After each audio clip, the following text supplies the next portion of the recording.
Hello. What would y'all identify as kind of the biggest problem tonight?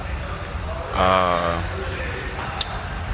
think they had a lot of second chance points. I don't know, man. I got to go look at the film to really answer that question. But first thing that comes to mind is second chance points. I'm trying to find the offensive rebounds. I can't really find them. 27. How many rebounds we had? No, total? They had 11. They had 11. They had 11 offensive rebounds. We had 10 offensive rebounds, so it's kind of even. But I think they converted on theirs more than we did.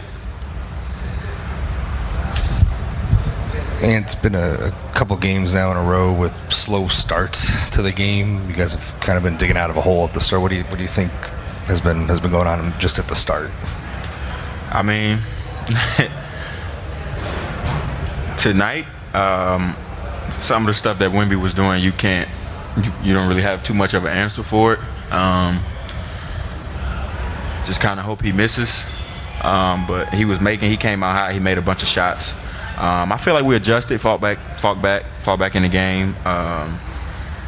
Tried to dig ourselves out of the hole, but I mean, eventually they created another league and running out in transition. We got to get back, get matched up. Just game plan mistakes that we keep making, and it's too late in the series to make these mistakes.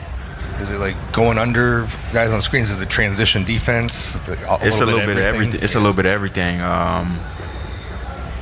Not knowing the game plan, executing on offense. Like we know they're gonna come out and be physical defensively. We know how to go against that, and then us defensively, we know our coverage is what we're supposed to be doing when they're in pick and roll, and I think we're just not doing it enough. You guys fought back to tie the score in the third quarter, and then I think they outscored you 30-12 from that moment on. Where do you think that got off the rails for you guys? What maybe one or two things that happened there? Like Ann said, I think a lot of it has to do with game plan mistakes. Just when you in a tight series like this, and 2-2 game on the road, any momentum, they feed off of that. So I just think that down the stretch, not even down the stretch, I think after we made a run, I was telling Ann it was tie game. I think he missed a jumper. And then we came down, gave up a three, and it just went, downhill from there in terms of them going on a run. But what I would say off the top of my head is game plan mistakes. Anthony, you've played, I think, 40, and 39 the last 3 games. You're about to get a 2-day break. How welcome is that within this series? I'm so happy. Yeah, I'm ready to get 2 days. I mean, it's not going to really be a break, but it's going to be 2 days. I'm excited for it. So you feel like the overall belief level, obviously you're down 3-2, you would have to come back here in a 7, but that you guys can kind of still climb out of this? Yeah, I don't see nobody in the locker room that's too worried. At the end of the day, man, it's another basketball game. So you come out, put your boots on, and get ready to go to war. Yes, is there a challenge to game plan disciplines you guys are talking about in a road environment that's maybe a little more difficult, whether it's the crowd noise affecting communication or things like that makes it maybe a little more difficult than maybe at home? I can't really pinpoint like why we keep making the game plan mistakes. We just got to be better on it. Yeah, it's just that simple. We just got to be better at like whatever the coaches draw up for the game plan. We got to go out there and execute it at the highest level. This much like in Game 2, they blew the game open when Jaden McDaniels was in foul trouble. He goes out, and you guys were down by, I think, 18 at the end of the third quarter. Just what does it do for you guys when he's in foul trouble, and does it give them an advantage when he's resting like that? Of course. He means so much to our team. I always get selfishly frustrated when he gets in foul trouble, just because his presence out there on the defensive end and being able to make plays and be aggressive, we need that. So when he goes out in foul trouble, it hurts us because he means so much to our team.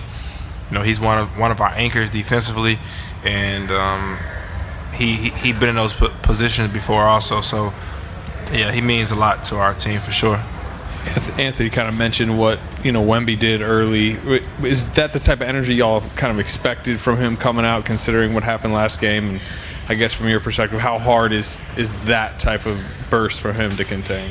Yeah, I mean, he's one of the best players in the league. So, I always say, playoff times, the best players, rise to the occasion. And at any given moment, they can, go off. You seen Ant last game, how he was able to erupt and get it. Once he gets it going, it's like it's hard to stop. And I think Wemby, he came out, with that same mindset. He made some easy ones, and then the basket started to look a little big for him. So I wouldn't say we expected it. We came into the game trying to win a game, and we understand what kind of player he is. So when you're a good player like that, at any given moment you can just break out.